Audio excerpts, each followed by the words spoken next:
Tetap berdiri saudara. Kita akan membaca yaitu Mega Project, program dari gereja kita. Yaitu 28 karakter yang harus kita hafal dan kita lakukan. Hari ini kita menghafalnya, melatih, yaitu pada Mega Project yang hari Jumat. Ikuti kata-kata saya.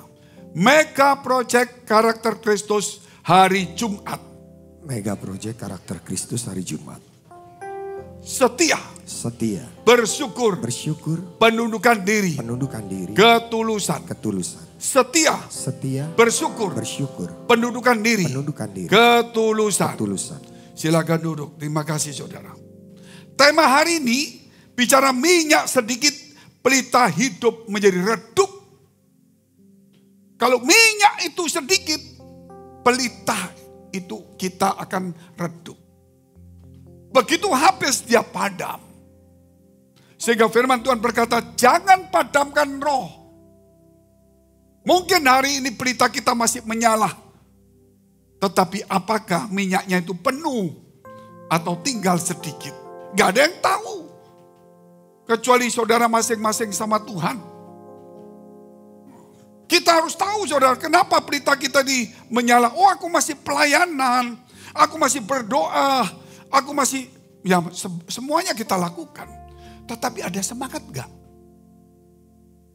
Ada kasih semula gak? Ada ikhlas gak?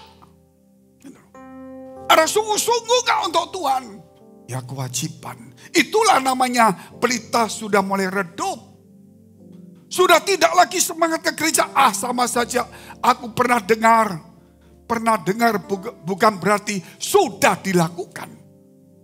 Kalau sudah dilakukan kita mendengar lagi. Kita berkata ini sudah aku lakukan. Akan kulakukan lagi.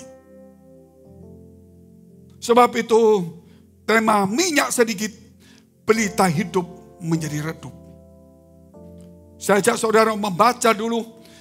Yaitu Mazmur 127 ayat 1 sampai dengan 5. Sederhana. Nyanyian Syara Salomo. Jikalau bukan Tuhan yang membangun rumah, sia-sialah usaha orang membangunnya. Jikalau bukan Tuhan yang mengawal kota, sia-sialah pengawal berjaga-jaga. Sia-sialah kamu bangun pagi-pagi dan duduk-duduk sampai jauh malam. Makan roti yang diperolehnya dengan susah payah. Sebab ia Tuhan memberikannya kepada yang dicintainya. Yang dicintainya. Yang dicintainya. Pada waktu tidur. Sesungguhnya anak lelaki adalah milik pusaka daripada Tuhan. Dan buah kandungan adalah suatu upah. Jadi anak laki-laki itu seperti anak panah di tangan pahlawan. Terus bagaimana perempuan? Perempuan itu, saudara, kalau kita bicara tentang buah kandungan, itu satu upah. Upah. Karena kita berbuat sesuatu yang baik, Tuhan akan memberkati hidup kita, termasuk buah kandungan sebagainya. 4. Seperti anak-anak panah di tangan pahlawan, demikianlah anak-anak pada masa muda. Jangan sia-siakan waktu itu. 5. Berbahagialah orang yang telah membuat penuh tabung panahnya. Dengan semuanya itu, ia tidak akan mendapat malu apabila ia berbicara dengan musuh-musuh di pintu gerbang. Musuh kita itu ada di pintu gerbang hati kita. Pintu gerbang kita itu musuh sedang mengintai ingin masuk. Bahkan mungkin sudah masuk. Jadi bukan kita peperangan secara duniawi. Bukan memerangi iblis yang tidak kelihatan, yang kita nggak tahu. Tapi kita hari ini sadar bahwa iblis selalu mengintai.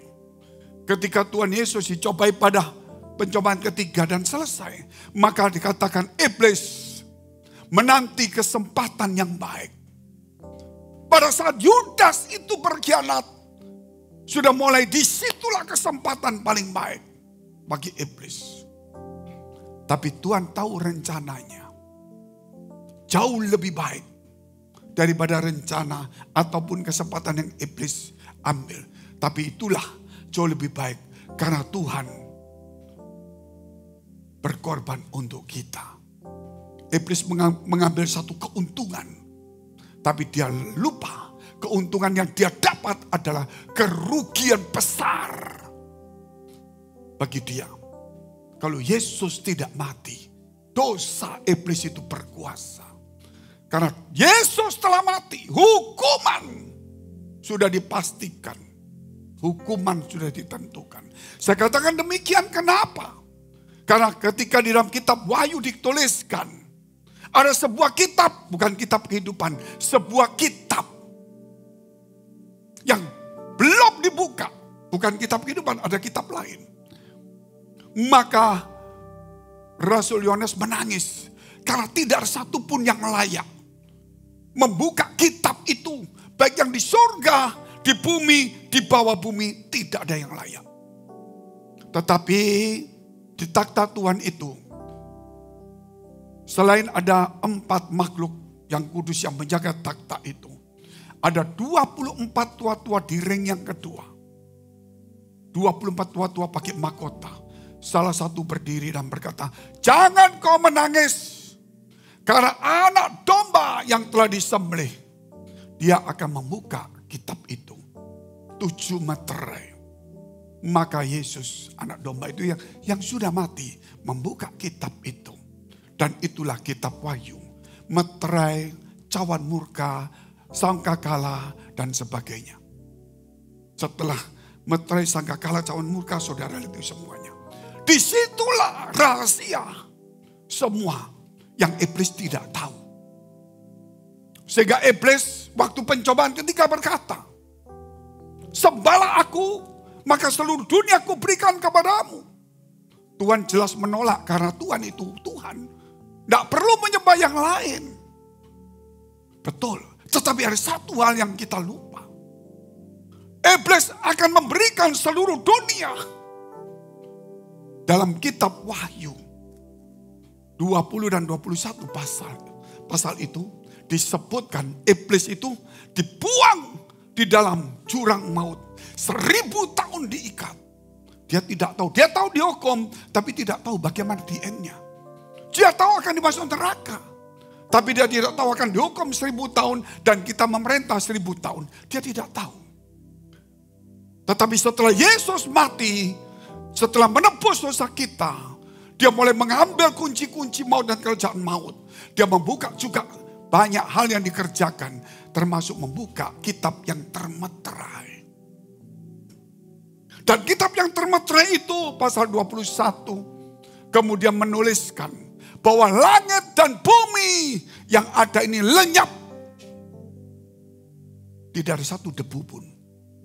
Dan Tuhan menciptakan langit, bumi yang baru, Yerusalem yang baru. Sehingga iblis yang belum Yesus mati, dia berkata, sembahlah aku, akan kuberikan semua dunia ini. Yesus itu sang firman. Dia sudah menulis di kitab itu. Tetapi tidak satu pun yang bisa membukanya. Dia ketika mati, dia buka sendiri. Supaya diketahui kita semua. Bahwa iblis menawarkan seluruh dunia. Karena iblis tidak tahu bahwa dunia ini akan dihilangkan oleh Tuhan. Tuhan akan memberikan dunia yang baru. Menciptakan langit bumi yang baru. Saudara, iblis itu gak tahu. Makanya dia tawarkan, sembah aku, tak berikan dunia. Katanya, dalam hati Yesus berkata, dunia ini sudah mau saya buang jadi sampah, kamu kasih saya. Itu yang dia tidak tahu iblis itu. Tapi kita bisa melihatnya. Oleh karena itu kematian Yesus itu mengalahkan. Dan iblis sekarang sedang mengintai di hati kita. Mencoba menyusupi kita. Dengan kekecewaan, sakit hati, iri hati, kebencian, kekhawatiran, emosi, panik, semuanya muncul. Itu semua yang dituliskan. Yang jelek-jelek itu.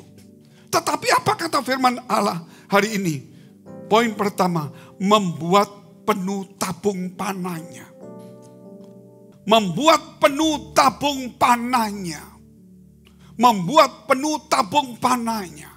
Itu kalau zaman dulu orang mana-mana itu kalau berburu ataupun perang yang bagian itu ada panah. Kemanapun pergi dia tidak mungkin bawa 3. Dia usahakan bawa banyak penuh. Apalagi waktu perang. Dia ambil 1 panah tarik. Musuh datang lagi ambil tarik. Ambil lagi tarik. Berapa banyak tabung itu. Bahkan mungkin ada yang diserap taruh di bawah. Tapi orang Kristen apa itu? Kan kita tidak perang, Pak. Tabungmu itu adalah hatimu. Panah-panah itu adalah minyak yang ada di dalam hatimu. Supaya pelitamu tetap menyala. Ketika engkau disakiti, pelitamu gak padam. Tapi tetap menyala dan semakin menyala. Ketika orang membenci engkau, maka kau munculkan panah 1. Gitu. Kasih musuhmu, bukan saling membenci. Ketika ada orang mencaci maki kamu, kita semuanya ambil 1 panah, tarik. Doakanlah dia. Ada orang yang mengutuki kita, ambil 1 panah lagi, tarik. Berkatilah dia. Gitu. Ada orang berbuat jahat kepada kita, ambil 1 lagi. Berbuatlah baik kepada dia. Kita tidak akan pernah habis tabung panah kita. Kalau kita isi penuh. 1 mulai Senin sampai Minggu pun ibadah. Kita tidak lepas dari hati kita tergores. Mungkin kecewa, mungkin tengah jalan, mungkin pelayanan, mungkin nasihat. Tidak lepas. Tetapi kalau kita mengisi penuh. Mau 1 hari, 1 minggu diserang terus. Belum ini anak sakit, belum itu masalah, belum itu ada gosip, belum itu begini. Tetap anak panah, tetap berbaik, tetap mendoa, tetap mengucap syukur, tetap ikhlas, tetap memberkati. Katakan amin dulu saudara. Tapi kalau saudara cuma 1, tetap mengasihi. Tapi ada orang mengutuk, gak bisa habis ini. Sudah keterlaluan ini. Gitu loh. Gak ada ceritanya. Kenapa orang Kristen ini sekarang ini hanya cuman menjadi yang cuman memenuhi gereja. Bukan menjadi pelaku firman. Gereja di mana-mana penuh. Orang berduyun-duyun, berjubel-jubel, berdoa. Apalagi acaranya bagus, gedungnya mewah. Gitu. Orangnya yang pembicaranya viral, benar gak benar, pokoknya semangat. Mereka tidak pernah semangat untuk berbuat baik. Mereka cuma semangat untuk menonton. Bukan semangat untuk belajar. Karena mereka tidak ingin mengisi tabungnya. Hari ini saya tidak bicara kita perang. Saya tidak bicara untuk kita berkelahi dengan orang lain. Tapi kita berbicara ada orang yang mengganggu kita. Kita ambil panah, kita tarik. Bukan membunuh orang. Berdamailah. Amin. Berdamailah. Gitu. Tapi kalau kita kehabisan. Berdoa pun tidak mampu. Akhirnya kita cuma kewajiban. Gereja, oh ya saya ngerti, tahu semua. Saya tahu, sejak saya sekolah minggu tahu. Tetapi saya tidak pernah melakukan hal yang hebat. Saya tidak pernah sulit untuk mengampuni orang itu susah. Untuk belajar bersyukur sulit. Untuk memberkati orang mengutuk kita sulit. Untuk mendoakan caci maki orang kepada kita sulit. terlalu sulit hidup. Kenapa sulit? Tidak mampu Pak, saya manusia. Kalau kita, iblis memang tidak mampu saudara. Tapi kita mampu, gak mampu Pak. Justru Tuhan datang kepada manusia, bukan kepada iblis. Dan dia mengajarkan kepada manusia untuk membalas kejahatan dengan kebaikan. Berarti tidak mampu. Kalau tidak mampu, Tuhan tidak ajarkan kepada manusia. Dia ajarkan kepada yang lainnya. Amin. Walaupun kita tidak mampu, pasti ada dan bisa. Masalahnya, tabungmu kosong. Cuma mengisi kehadiran di gereja. Di gereja penuh sesak, kita berjubel memuji Tuhan, semangat. Tidak pernah mengisi tabungnya. Firman Allah. Kita hanya cuma memikirkan duniawi. Sangat mengerikan. Oleh sebab itu, Lukas 6 ayat 27 sampai 29. Apa ajaran Yesus? Yang kita lihat cuma ajaran agama. Ajaran Yesus sama ajaran gereja. Sama Pak, belum tentu. Ajaran Yesus, ajaran gereja belum tentu banyak ajaran Yesus. Ajaran gereja bisa mengambil yang lain tentang cara-cara dunia. Tapi ajaran Yesus itu lain. Oleh sebab itu kita perlu mengadopsi ajaran Yesus di gereja. Bukan gereja mengadopsi yang lain. Termasuk hidup kita juga sama. Kita lihat ayatnya dulu. Memang Bapak Fengi mampu. Semua orang. Jangan bicara lemah tidak mampu. Kita harus berjuang. Amin. Kalau setiap hari kita dengar firman ini. Bosan Pak, ngampuni orang. Gak ada yang lain. Oh, apakah dalam 1 tahun kita gak diganggu orang? Apakah cuma 5 orang?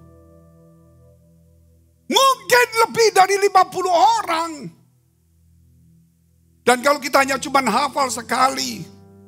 Mengampuni sudah tahu tapi tidak bisa melakukan kalau tidak diingatkan kembali. Makanya Senin, Selasa, Rabu, Kamis, Jumat, Sabtu. Balik ke Senin. Tidak kembali terus, jalan terus. Kita harus belajar itu yang sama. Lukas 6 ayat 27 sampai 29. Tetapi kepada kamu yang mendengar aku berkata, kasihlah musuhmu. Panah 1 masuk, kasih. Berbuatlah baik kepada orang yang membenci kamu. Panah 2 masuk. Terus, 28. Mintalah berkat bagi orang yang mengutuk kamu, masuk 1. Berdoalah bagi orang mencaci kamu, masuk 1. Berapa banyak Tuhan kasih tahu kita. Bukan hanya berdoa minta berkat. Bukan hanya berdoa karena kewajiban di gereja. Ada begitu banyak yang kita kerjakan. Terus 29. Barang siapa menampar pipimu, berikan kepadanya pipi yang lain. Barang siapa mengambil jubahmu, biarkan mengambil bajumu, masuk 1 kemurahan. Apa yang ingin orang berbuat bagi kamu, perbuat lebih dahulu kepada dia. Masuk 1. Jikalau kamu dihormati, hormati lebih dahulu, masuk 1. Apapun yang ada terjadi, usahakan perdamaian, masuk 1. Terlalu banyak yang harus kita masukkan. Amin. Dan ketika kita punya masalah, gak mungkin besok Senin nanti malam gak ada masalah. Baru pulang gereja ada gangguan, kurang ajar ini itu. Mama, adik, anak, kakak semua. Wah, karena panahmu kosong. Kamu kita datang di gereja itu gak ada pengajaran. Gitu loh. Beritamu ada, cuma ke gereja cuma percaya. Minyaknya itu loh yang kurang. Panahnya ada, tabungnya ada, isinya sedikit. Halo? Rupa. Jangan bosan-bosan dengan firman Allah. Saya terus belajar terus. Memang sama Pak ayatnya. Iya memang sama. Tapi untuk menceritakan kita perlu hikmat Allah. Gitu loh. Sama seperti hari ini kita gabung ini. Mungkin tahun depan kita gabung dengan yang lain. Hikmat yang Tuhan berikan. Supaya kita mengerti dan kita lakukan dengan baik. Berapa banyak orang di dunia ini pelayan Tuhan pendeta. Gitu loh. Jangankan jemaat pendeta pun. susah mengampuni. Iri hati, benci, sakit hati. Mundur. Karena panahnya cuma dua. Melayani, cari berkat. Atau saudara, ya egois, kepentingan sendiri. Itu bukan, itu panah setan. Saudara yang dipanah. Kalau panah dari kita itu selalu bicara bersyukur, menjadi berkat, menghormati, mengalah, mengampuni, mengasihi. Amin.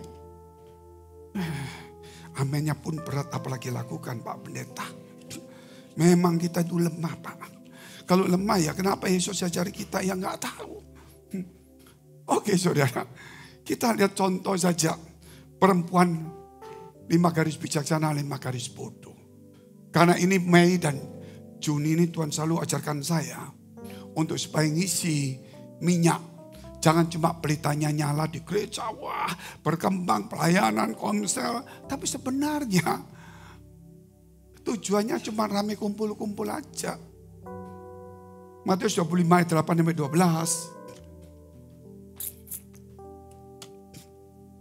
Kalau saudara praktekkan ayat itu, maka muncul rema baru. Kalau ayat tidak dipraktekkan, tidak akan muncul rema. Kalau pintu satu saudara buka, pintu kedua akan dibuka. Pintu kedua dibuka, pintu ketiga dibuka. Untuk masuk dalam kamar, mesti masuk pintu halaman dulu, buka. Gitu. Supaya masuk aman, jangan lupa pintu ke depan, rumah dibuka. Setelah pintu rumah dibuka, nah, mulai baru pintu kamarmu bisa. Gak ada orang langsung bisa masuk kamar.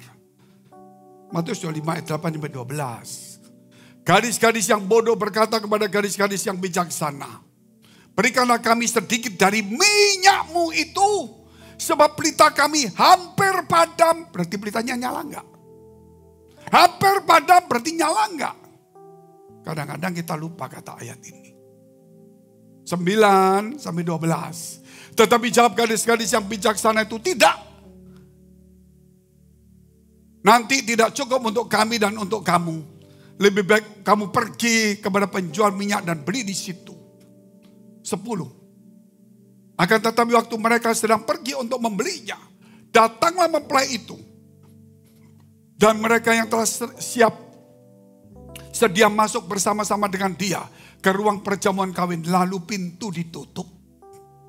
5 garis bijaksana, 5 garis bodoh. Sama-sama tidur, sama-sama bangun, sama-sama mendengar, sama-sama menjemput, sama-sama pelitanya menyala, yang satu minyaknya sedikit. Berusaha untuk minta. Minta kalau yang ini mau memberi. Loh nanti kalau Tuhan datangnya 3 jam lagi, kita gak bisa minyak. Yang penting aku penuh dulu. 3 jam atau 5 jam pokoknya penuh. Kata Tuhan harus penuh dulu. Kalau sampai penuh, Tuhan gak datang, gak mungkin. Dia bisa datang pada saat di posisi puncak atau di tengah. Kita tidak bisa spekulasi. Kita harus penuh. Amin. Itu syarat SOP dari surga. Standar operasi prosedur. Loh, tapi Tuhan kan datang bisa saja waktu kita cuma ngambil sedikit minyaknya. Gak ada yang bicara begitu. Katanya Tuhan pokoknya penuh lah. Gitu loh. Soal aku mau datang, pokoknya kamu penuh, tidak terlambat. Kalau kamu kurang sedikit, risiko. Amin. SOP. Jangan spekulasi gereja. Oh aku tahu Tuhan pasti datang, setengah pun cukup. Itu kan kata kamu. SOP-nya gereja. Bukan SOP firman Allah. Firman Allah itu harus penuh. Makanya ini mulai penuh. Kemudian yang bodoh mulai belajar penuh. Setelah penuh balik, selesai. Kita lihat terus ayatnya. Kemudian datang juga gadis-gadis yang lain itu dan berkata, Tuhan, Tuhan, bukakanlah kami pintu. 12. Tetapi iya Tuhan menjawab, aku berkata kepadamu sesungguhnya aku tidak mengenal kamu. Saudara lihat pelajaran firman Tuhan di dalam perjanjian baru. Tidak ada Tuhan berkata, demikianlah firman Allah. Yesus selalu berkata, aku berkata kepadamu sesungguhnya. Masih orang menempatkan Yesus sebagai nabi. Kalau nabi berkata demikianlah firman Allah. Tapi Yesus tidak berkata demikianlah firman Allah. Dia berkata, aku berkata kepadamu sesungguhnya. Dialah sang firman itu. Jangan pernah main-main dengan ajaran Yesus. Terus ngotak-ngatik ajaran gak karuan. Gak apa. Saya kembali ke ajaran Yesus. Saya gak mau spekulasi. Kalau saudara mau beli rumah mau spekulasi. Banyak orang beli, akhirnya pengembangnya nggak ada. Akhirnya tanahnya masalah. Akhirnya nggak dibangun. Saya juga pernah beli. Tunggu 5 tahun sudah bayar lunas 6 tahun. Gang sudah setengah mati. Keluar keringat-keringat sampai keringat dingin. Nggak bangun pun enggak, fondasi pun enggak. Gimana cara nagihnya setengah mati? Gitu. Itulah. Makanya tidak bisa spekulasi. Dan Yesus berkata, aku berkata kepadamu sesungguhnya. Hari ini, hal yang kedua, berkat itu dari Tuhan. Pada waktu tidur, Tuhan memberkati orang yang dicintai Tuhan. Pak Pendeta, saya cinta Tuhan, Pak. Kamu cinta Tuhan? Iya. Kalau cintamu tulus, pasti Tuhan cinta kamu. Kalau kamu cinta Tuhan benar-benar, Tuhan pasti cinta kamu. Aku cinta Tuhan, tapi Tuhan tidak cinta kamu. Bercintamu itu ada motivasi. Dan di gereja semua ngomong cinta Tuhan. Maaf, tidak semua itu asli. Itu banyak palsu. Cinta itu kalau bicara uang, berkat itu cinta. Tapi kalau berkorban, taat, melayani, untuk mengampuni sedikit. Perhatikan. Kalau kita ke gereja, saudara lihat, orang semangat semua ke gereja. Wih, setan pun kalah semangat. Kenapa? Karena di gereja supaya aku dapat berkat. Wah, semangat sekali. Wah, karena dapat berkat. Tapi orang yang menjadi berkat, nolong orang, gak semangat. Ngampuni lagi. Bersyukur lagi. Tapi ayo kita di sana, kita ganggu. Semangat sekali. Saya kasih tahu. Orang kalau mengejar berkat di gereja, janji Tuhan. Wah, semangat sekali. Itu digerakkan oleh pikirannya dan rohnya sendiri. Egonya dia bisa semangat. Tapi kalau orang menjadi berkat, itu digerakkan roh Allah. Mana yang harusnya lebih semangat? Harusnya lebih semangat itu ketika roh Allah bekerja. Tetapi saudara kalau untuk bermurah hati gak kuat. Tapi untuk kikir kuat. Ngejar gereja, ngejar berkat kuat. Menjadi berkat gak kuat. Bikin masalah kuat, ngampuni gak kuat. Suka berselisih kuat, berdamai gak kuat. Harusnya terbalik. Simpson itu ketika roh Allah bekerja, pintu gerbang yang tidak bisa dikerjakan, dia bisa dobrak semuanya. Jadi mulai hari ini terbaliklah. Dari cara dunia kembali ke cara surga. Kalau untuk dirimu kepentingan kita, untuk hal untuk kita semangat kita kurangi. Tapi kalau untuk pekerjaan Tuhan, kemuliaan Tuhan, itu kita harus genjot. Amin.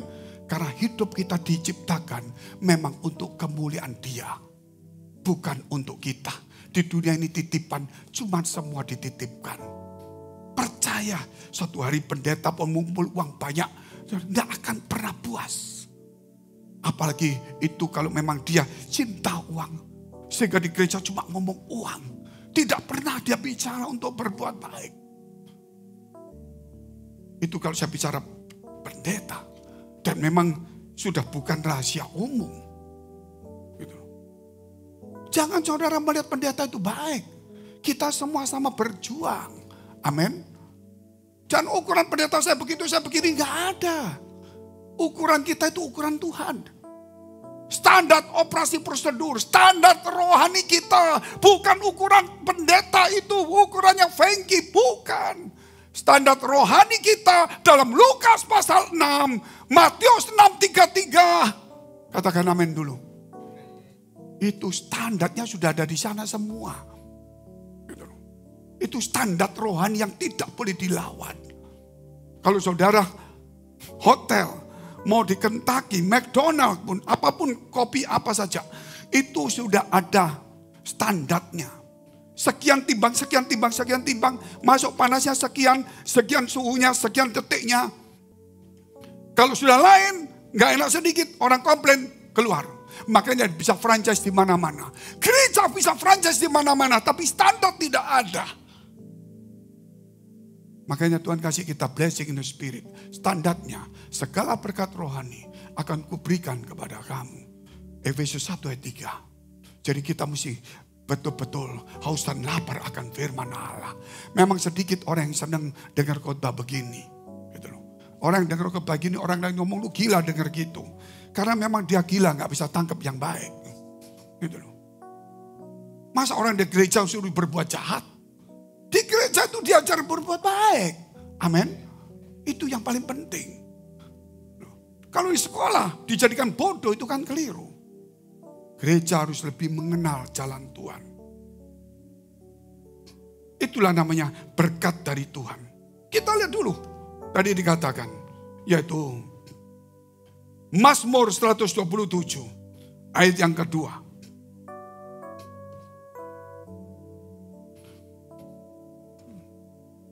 Sia-sialah kamu bangun pagi-pagi dan duduk-duduk sampai jauh malam. Dan makan roti yang diperoleh dengan susah payah. Berarti memang kita harus kerja baru bisa makan. Kalau gak mau kerja makan apa? Tetapi kalau kerja keras sampai lupa Tuhan, ya akhirnya susah payah. Tapi bukan berarti tidak boleh kerja keras. Kerja yang baik, yang rajin. Belajar cinta Tuhan sampai Tuhan mencintai kita. Cinta Tuhan, mencintai Tuhan sampai Tuhan tahu cintamu murni kepada Tuhanmu. Katakan amin dulu. Jangan cuma berkata, aku cinta, ini lihat aku di gereja, aku sumbang, ini aku lakukan ini. Oh, cintamu itu seperti embun pagi, kata Hosea. Yang kelihatan lalu lenyap. Saya ditipu orang berulang-ulang. Kalau sampai Ani ingat, saya selalu memaafkan dan saya tidak mau berpikir. Rasanya sakitnya sampai di dalam. Tapi saya tidak mau. Itu puluhan tahun terjadi. Sebelum saya buka gereja, saya pelayanan di desa-desa. Di pulau-pulau terpencil. Di hutan-hutan. Saya ambil orang-orang STT. Yang kita belum ada STT. Pak Fengki, saya seminar, saya bawa banyak anak STT. Saya pergi ke hutan, perusahaan-perusahaan sawit, perusahaan apa. Saya pelayanan di hutan, banyak nyamuk malaria. Saya dirikan gereja, saya kasih mereka di situ. Keluarga di situ, bangunkan pondok. Saya kirim makanan Alkitab, saya kirim gaji. Saya 3 bulan datang sekali. Ini hanya cuma cerita satu. Satu hari, direkturnya kenal sama saya. Saya kenal dia baik juga. Dia masih hidup. Saya bawa anak STT. Suami istri baru lulus. Tidak ngerti apa-apa.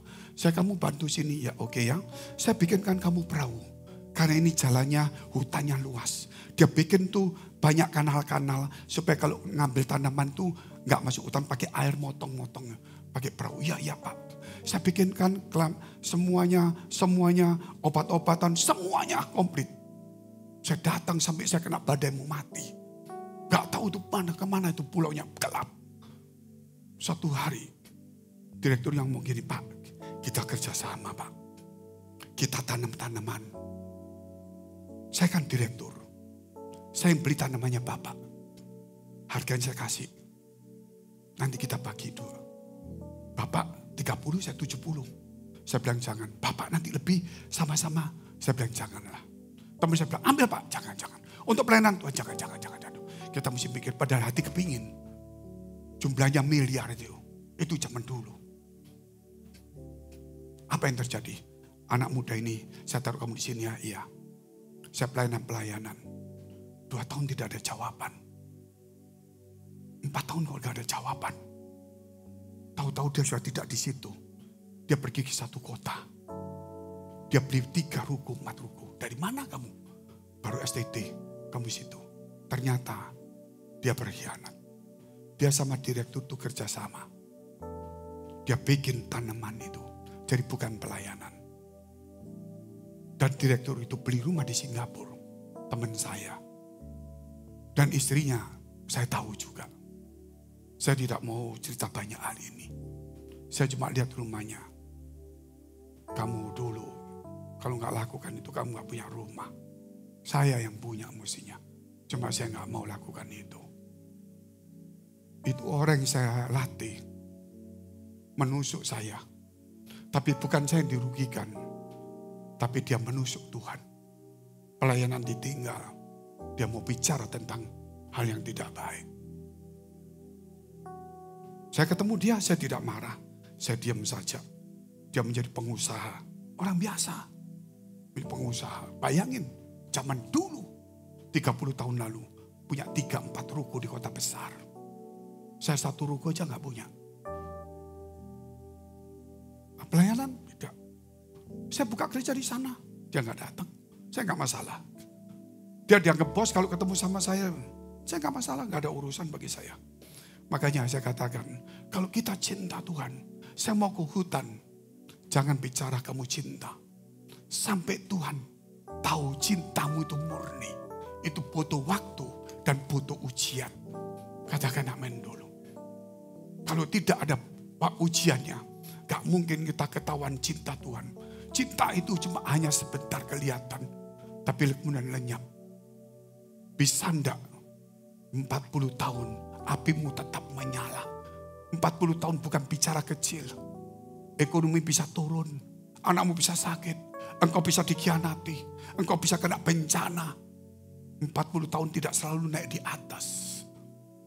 Kadang-kadang kita dibiarkan dibuang. Seperti orang gembel gak dikenal oleh orang. Saya pergi desa-desa. Saya tinggalkan Singapura. Saya pakai celana pendek. Strip-strip. Baju strip-strip kayak penjara. Cuci mobil sendiri di sana. Pak pendeta bilang, Pak, Bapak penduduk sini? Enggak. Bapak kok di sini ngapain? Pelayanan. Dia lihat pakaian saya. Mungkin saya keluar dari penjara. Tapi saya enggak apa-apa. Saudara, dia yang saya undang. Saya yang kasih PK. Gitu loh. Tapi pakaian saya seperti ini. Saya mau kasih tahu saudara. Kita sampai direndahkan paling bawah. Tapi kita tetap membara sama Tuhan. Itu cinta. Sampai Tuhan tahu cinta kita sama Tuhan itu murni. Baru dia akan mencintai kita. Kalau hanya pelayanan tok, maaf saya ngomong. 10 tahun tidak cukup untuk kamu cinta. Cinta itu dibuktikan sampai terakhir kalinya. Itulah. Kalau bicara cinta nanti saya khawatir saudara jatuh cinta lagi. Stop. Kita bicara tentang ketiga. Hikmat dari atas. Hikmat dari atas. Saya banyak story, banyak kisah. Saya tidak mau ceritakan banyak hal. Saya mengalami banyak hal. Sejak 85 sampai sekarang pelayanan. Itu bukan hal kecil. 40 tahun. Gitu. Jatuh bangun susah, ditipu orang, dikhianati. Hancur lebur semua. Gitu. Sampai hari ini pun bukan semua yang enak. Kerap kali masih ada tusukan-tusukan. Kesulitan-kesulitan. Tapi cinta kita sama Tuhan harus tetap itu dibuktikan melalui kehidupan kita. Seperti Abraham. Cinta, taat sama Tuhan. Tuhan terakhir bilang, persembahkan anakmu. Dia jalan, pada air mata keluar. Akhirnya dia mau betul-betul lakukan. Stop. Baru hari ini aku tahu. Katakan amin dulu. Gak gampang Bapak Ibu. Makanya saya mau cerita ini. Kenapa kita ada gereja Blessing Spirit. Apa kau sebenarnya di gereja ini? Jangan banyak ngomong. Jangan bicara kemegahan dunia. Apakah dirimu sebagai rumah Allah itu megah di hadapan Allah? Amin. Bangun gereja mau megah gampang. Saya datang orang kaya, untuk Tuhan, untuk Tuhan, untuk Tuhan. Semua pasti mau, saya tahu dong untuk Tuhan, bukan untuk saya. Hari ini bisa lebih besar lagi, lebih mewah. Tapi saya tidak. Saya mau usaha dengan diri saya, dengan Tuhan. Saya ingin membangun rumah Tuhan, ini megah. Tapi hidup saya harus lebih megah. Karena ini rumah sesungguhnya. Ini rumah untuk kita berkumpul, untuk memuliakan Allah. Juga rumah Tuhan. Amin. Tapi ini rumah Tuhan dulu harus lebih megah dari gedungnya. Ketiga, hikmat dari atas. Amsal 8, itu kalau ayat 1 sampai akhir itu bicara hikmat. Tapi saya mau bicara cuman ayat 10 sampai 21. Itu pun sudah banyak. Kita dulu lihat ayat 8. Amsal 8 ayat 10 sampai 21. Perhatikan ini. Perhatikan pelan-pelan. Semua ini nanti kita bandingkan dengan Salomo. Ada enggak? Kita lihat nanti. Terimalah didikanku. Hikmat. Di atasnya itu hikmat. Terimalah didikanku. Hikmat. Lebih daripada perak. Dan pengetahuan. Lebih daripada emas pilihan. Kalau kita mau terima hikmat Tuhan. 11. Karena hikmat lebih berharga daripada permata. Apapun yang diinginkan orang tidak dapat menyamainya. 12. Aku, bukan saya ini gak besar. Hikmat tinggal bersama-sama dengan kecerdasan. Dan aku mendapat pengetahuan dan kebijaksanaan. Tapi jangan hikmat dunia ya. Ini roh hikmat. Takut akan Tuhan ialah membenci kejahatan.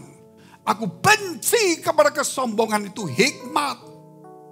Banyak orang yang diberkati pelayanan, punya karunia, punya gereja, punya jemaat, atau punya apa saja. Gak punya pun sombongnya punya, itu luar biasa itu. Kecongkakan tingkah laku yang jahat, mulut penuh tipu muslihat. 14. Padaku ada nasihat, yaitu hikmat dan pertimbangan. Akulah pengertian, padakulah kekuatan. Lengkap enggak? Lengkap ini. Hikmat. Karena aku, hikmat, para raja memerintah. Enggak ada hikmat, gak bisa dia. Dan para pembesar menetapkan keadilan. Karena aku, para pembesar berkuasa juga. Para bangsawan dan semua hakim di bumi ini. Aku mengasihi orang yang mengasihi aku. Dan orang yang tekun mencari aku. Jadi bukan cuma mencari, tekun. Tekun itu melewati banyak tantangan waktu. Aku akan mendapatkan daku. Mencari aku akan mendapatkan daku. Harus tekun. 18. Kekayaan, kehormatan, dan ada padaku. Juga harta yang tetap dan keadilan ada. 19. Buahku lebih berharga daripada emas. Bahkan daripada emas tua. Hasilku lebih daripada perak pilihan. Aku berjalan pada jalan kebenaran. Di tengah-tengah jalan keadilan. Jalan kebenaran. Karena hikmat itu datangnya dari takut akan Tuhan. Takut akan Tuhan datangnya dari hidup dalam kebenaran. Kalau saudara di gereja saja, dengar firman, saudara gak suka. Bagaimana mau dapat hikmat? Ini. Makanya Salomo ditanyain. Minta apa Salomo? Kata Tuhan, aku minta hikmat. Ada satu ayat mengatakan, hanya orang yang matang yang akan meminta hikmat. Orang yang tidak matang rohani tidak akan minta hikmat. Minta berkat dia. Tetapi kalau hikmat Salomo sudah matang. Aku minta hikmat. Hikmat diberikan. Yang tidak diminta ke engkau. Kekayaan, kehormatan, kemuliaan, umur panjang diberikan kepadamu. Tidak ada satupun yang bisa menandingi engkau. Hikmat, kekuatan ada pada dia. Kecerdasan, pembesar semuanya. Apa dikatakan dalam kitab Amsal 8? Makanya di gereja, saudara sekolah sampai berapa puluh tahun masih tetap di gereja. 4 tahun saya merasa cukup. Seumur hidup sekolah di gereja ini. Saya menemukan hikmat dari atas bukan di bumi. Kita lihat satu ayat lagi. Efesus 1 ayat 17 sampai 18. Dan meminta kepada Allah Tuhan kita Yesus Kristus, yaitu Bapa yang mulia, supaya Ia memberikan kepadamu roh hikmat. Jadi bukan hikmat dunia. Wih, ini orang pandai Pak, filsafat, Alkitabnya lengkap, bacanya bagus, sejarahnya bagus. Itu hikmat, memang hikmat didapat. Tapi kalau roh hikmat itu beda. Roh hikmat itu beda. Itu datang dari Allah. Orang kalau hafalan bisa, tapi belum tentu dia bisa mendapatkan hikmat itu. Dia cuma mereka-reka ayat saja. Makanya ada sapu tangan. Dia baca. Dikasihkan orang sembuh. Wah, aku punya hikmat juga. Sekarang sapu tangan. Tak kasih orang sembuh. Ya niru hikmat. Tapi itu bukan roh hikmat. Karena Tuhan tidak pernah pakai cara yang sama. Setiap orang 20 miliar. Kita masih 7 miliar. Jempolnya satu ini dipasang pun gak ada yang sama. Hebat gak? Satu jempol ini loh saudara. Satu jempol. Gak ada yang sama. Satu jempol loh gak ada sama. Satu mata dibuka. Gak ada sama. Makanya sekarang dunia tuh. Saudara gak percaya kekuatan Allah yang luar biasa itu. Saudara coba bikin segini. 7 miliar gimana caranya? Makanya mungkin ada pemerintah dunia yang dibunuh aja banyak manusia. Khawatir jempolnya gak cukup. Mungkin begitu saudara. Nah itu ada juga raja yang suka ngumpulin jempol. Ada itu pada zaman dulu. Itu setiap kali raja itu kalau orang gak suka. Kalau dia ngelawan dia potong jempolnya. Dibikin sop jempol sama dia. Tapi ini kita lihat Efesus ini dulu. Ayat 18. Itu sedikit tambahan aja. Dan supaya Ia menjadikan mata hatimu terang. Agar kamu mengerti pengharapan apa yang terkandung dalam panggilannya. Betapa kayanya kemuliaan baginya ditentukan bagi orang-orang kudus. Yaitu hikmat itu. Amin. Saya tutup. Yaitu saya melihat kitab kehidupan. Saya lihat ceritanya memang sama. Cuma bagi orang yang baru pernah dengar saya tahu. Apa yang saya dapat dari Tuhan itu bukan semata-mata mudah. Memang dengarnya mudah tapi menerimanya belum tentu bisa. Itu bukan karena kekuatan saya. Ya saya tidak tahu kenapa Tuhan pilih saya. Kok enggak paus, kok enggak pendeta top saja. Tentang isi kitab kehidupan. Yang setelah 25 tahun saya pelajarin. Baru tahun ini saya mau bulan Mei, Juni ini saya buka lebih lebar. Karena saya mendengar selama 25 tahun. Tidak ada orang menceritakan tentang isi kitab kehidupan. Hanya cuma nama kita tertulis dalam kitab kehidupan. Sehingga hari ini saya yakin saya buka. Karena Tuhan telah mempercayakan kepada saya. Ini bukan kekayaan saya. Bukan kebanggaan saya. Ini kebanggaan gereja-gereja seluruh dunia. Ini bukan kekayaan best. Ini kekayaan semua gereja di dunia. Yang boleh melihat rahasia yang tersembunyi. Sejak penciptaan. Yang kita tahu cuma nama kita terdaftar di surga. Kitabnya dibuka saja. Yaitu bisa dibuka kitabnya. Yang saya lihat seperti ini. Tapi kata-kata name itu tidak ada. Itu hanya saya kasih tahu bahwa ada nama kita aja. Terus titik-titik sama yang bintang itu tidak ada. Yang ada itu cuma kalimat saja. Hanya memudahkan saya kasih titik-titik karena saya tidak kasih kalimatnya. Saya mau cerita satu-satu. Kalau kalimat saya bisa cerita semua. Saudara cuma tahu, oh tahu. Tapi saudara gak ngerti sampai sejauh mana. Tentang tabung panah aja pun saudara gak tahu gunanya apa. Jadi kita jadi pertama itu titik-titik di atas kiri itu adalah nama kita. Tetapi 7 kalimat di kanan atas sama di bawah 1, total 10. Ini bukan 10 hukum Allah. Tapi yang kanan atas itu, 7 itu salah satunya adalah roh hikmat. Banyak orang cuma percaya dalam kitab kehidupan. Namaku terdaftar dalam surga, cukup. Sudah asal gereja mau apa saja terserah. Mau main curang, mau pakai duniawi. Gak pusing. Yang penting untuk Tuhan. Tunggu dulu, untuk kamu atau untuk Tuhan? Amin. Harus ada roh hikmat. Roh hikmat itu mencintai kebenaran. Mencintai Tuhan. Sampai Tuhan tahu cinta kita itu murni. Sampai kita mungkin sakit. Seperti Ayub sampai dibuang semuanya. Dia tetap percaya Tuhan. Cintamu murni. Elisa yang luar biasa. Dia dipakai luar biasa. Dia mau mati. Sakit yang menderita luar biasa. Lebih dari orang lain.